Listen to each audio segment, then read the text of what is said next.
Papayos natin yung suspension ko. And hopefully mag-work itong engine oil para sa fork oil natin. Kasi yung fork oil talaga, kung maganda yung maging resulta, pwede yung gayahin. Di ba? 450. Takoyaki, bayad sa jersey. Game ka?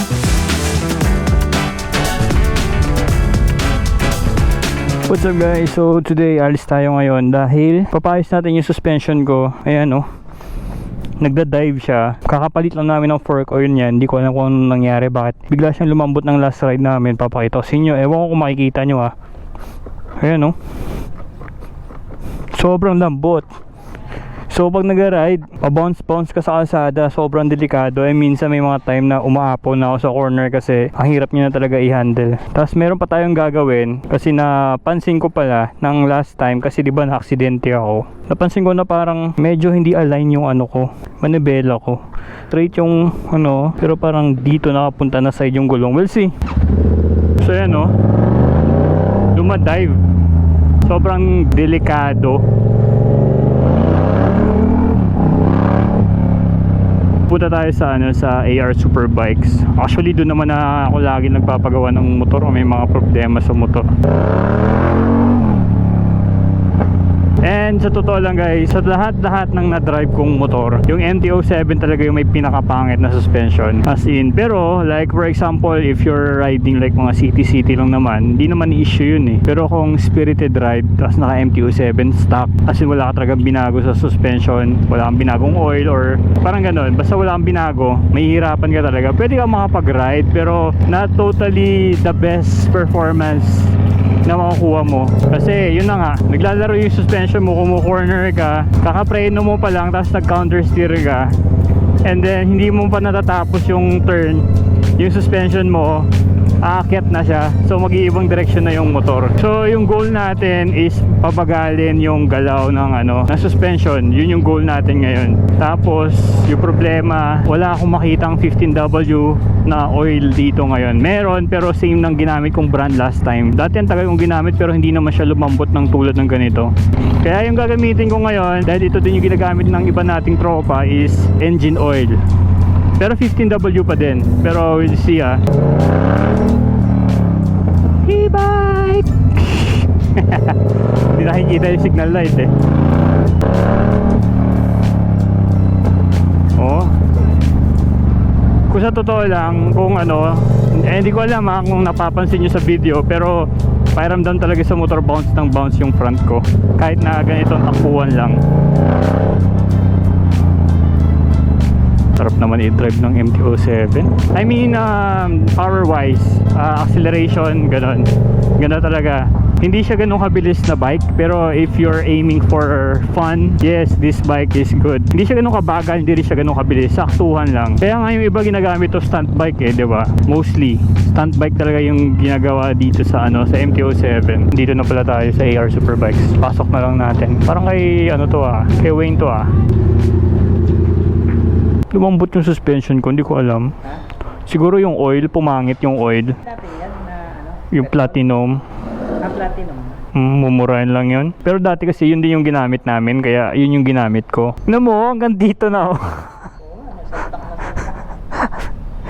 Alright guys, so dito na nga tayo sa AR at ito yung oil na dala-dala ko. Ito kasi sobra to ng sobra ng nag-change oil ako, kaya ito na muna yung gagamitin ko para at least hindi na ako bibili. And hopefully mag-work itong engine oil para sa fork oil natin kasi yung fork oil talaga lumambot talaga siya, ilang months pa lang yun. May ginagawa pa na Ninja dito ngayon. Pagkatapos niyan, yung motor na natin yung gagawin kasi maraming gagawin sa motor natin ngayon. Alignment ng mga wheel, tapos yung change oil ng suspension. Ganon talaga mag may motor. Pakita ko muna sa inyo pala guys yung play ng suspension para makita nyo kung gaano kalipot. Wait.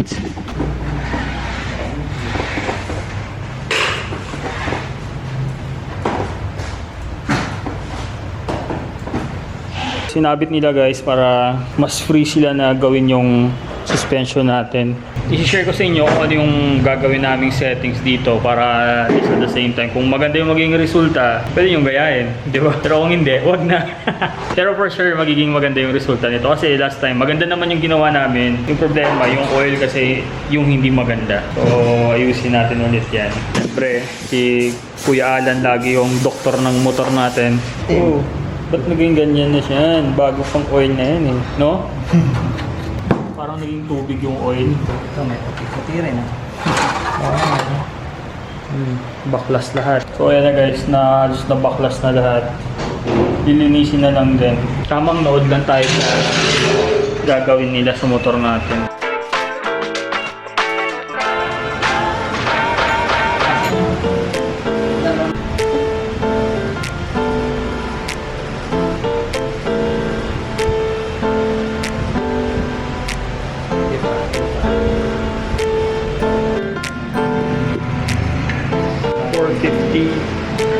So 450 muna yung nilagay namin, then medyo malambot pa siya, dadagdagan na lang namin kasi parang madali magdagdag kaysa sa magbawas, no?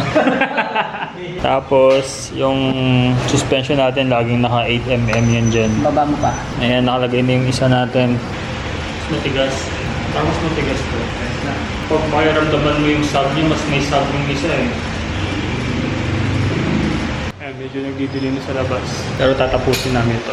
So mag-a-align na kami ng suspension o ng fork kasi natumba ako dati. And hanggang ngayon, medyo nararamdaman ko pa yung wobble. Then kagabi may napanood akong video na inaalan yung forks kapag nakaka-experience ka ng mga aksidente sa motor or natumba yung motor mo. So ito yung ginagawa nila and gagayahin namin and hopefully maayos namin.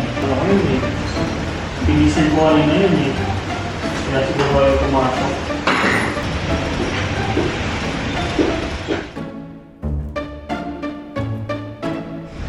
So yung ginawa namin guys, hindi pala uubra sa MT-07 kasi iba yung sa MT-07, hindi siya yung nut na nasa gitna, nasa gilid siya. So nang pinapump, yung triple clamp yung nasa taas, umaangat siya ng umaangat. Kaya yung ginawa namin, ayun, twist na lang. Hopefully, tuwid na siya.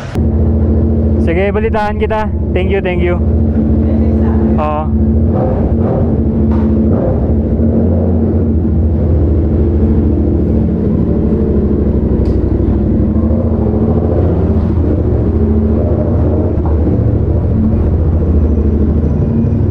Okay, tapos na guys. Parang ang gaan ngayon ng manubela ko. Ginabi na tayo.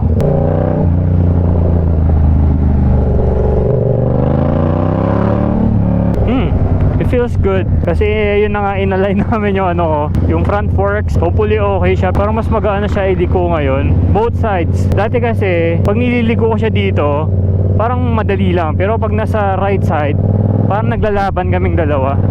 Malalaman ko pa rin yan sa rides. Pero yung suspension ko ngayon guys, ang laki ng pinagbago compare sa last na oil natin. Kasi yun, kita nyo kanina, naging tubig na. Gutom ako. Takoyaki. Takoyaki nong. Siyempre, ikaw galiar. Namiss mo dyan, takoyaki ay. Oo, siyempre ikaw ga luto. Akong pinaka sa kalang sa Diyos mo luto, takoyaki. Galing way ko di kwarta. Ay wala na. Ano oras ka mag-close? 8. Tudya way ko kwarta, subong. Nista mo lang. Okay lang si mobile o jersey. Ano yung mo size medium? Large ka? Takoyaki. Bayad sa jersey? Game ka? Oo. Helmet, sir, helmet. Sunod lang. Pagbalik ko. Okay. Pero Tudya, libre mo ko takoyaki. Exchange sa jersey.